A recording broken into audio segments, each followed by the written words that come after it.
thinking was, well, I can just move sounds around in a three-dimensional way and show depictions of how they're moving that relates to what you're hearing. And that will open your ears as its own method, but then giving you the ability to move around it or have some sense of how you're moving around the space and how that's changing how you're hearing was what I wanted to do with the music, really. Whoops. This is really hard to describe.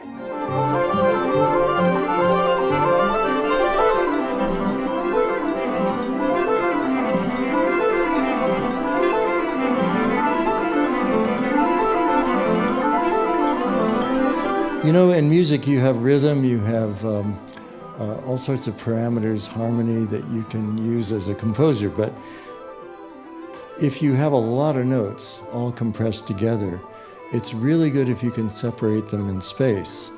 Charles, you never told me that Colin Cody was from Texarkana.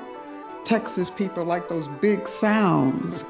Polytempo exists in a lot of various forms, but you named your album Polytempo music. Where do you get off doing that? When I learned about Nankero, that was the most, let's call it, virtuosic thing that I had heard in terms of how you could shape and bend time in a way that seems like magic.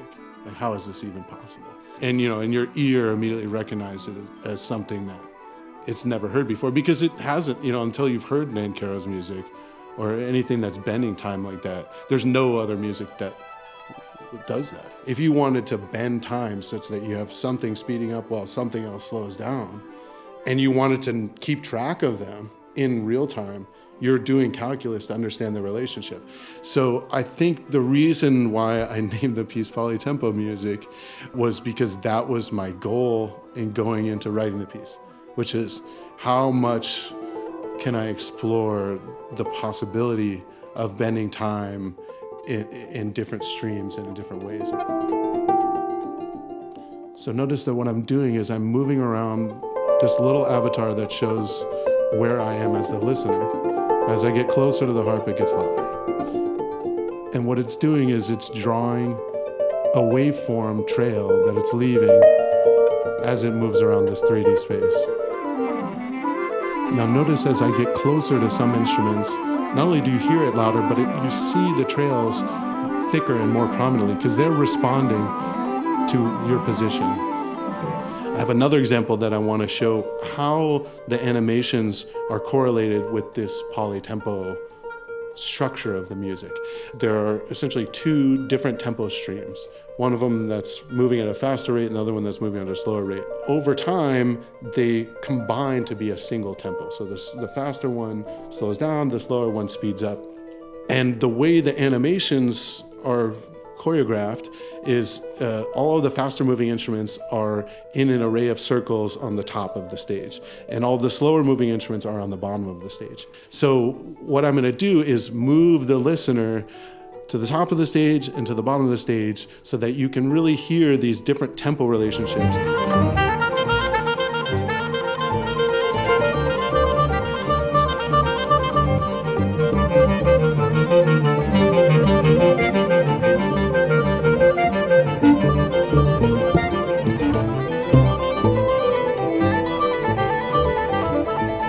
When they combine to become a single tempo, you'll see that the animations bring those two physical arrays together into the center.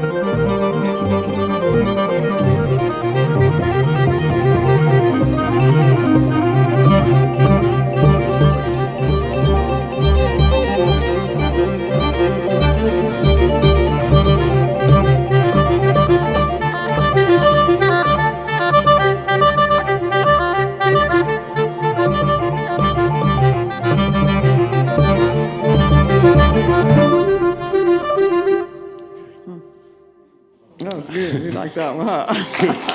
I can't talk to you with this on. Come on.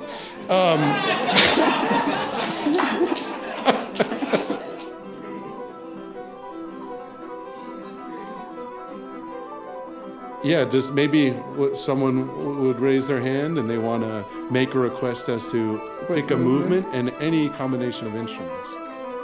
Clarinet, guitar, cello, and double bass. Great.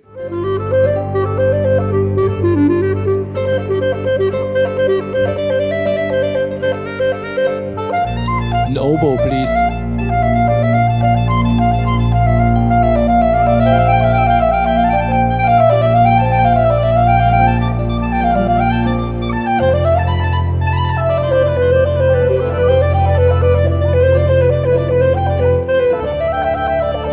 Please, the vibraphone.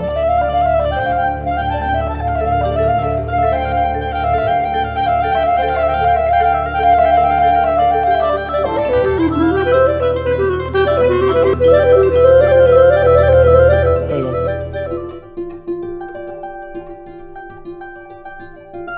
So murmuration, it's usually used in the context of how starlings, the birds, fly around.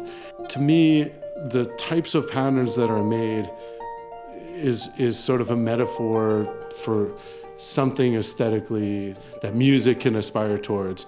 And I think one of my goals in doing these dense polytempo structures is it evokes those types of patterns where you see a whole body moving together that's comprised of all of these smaller bodies, and you see how they move synchronously with one another. But if you were to look at a single one, you wouldn't necessarily tell that that's what they're doing. And it would be really hard to discern how they're doing it together.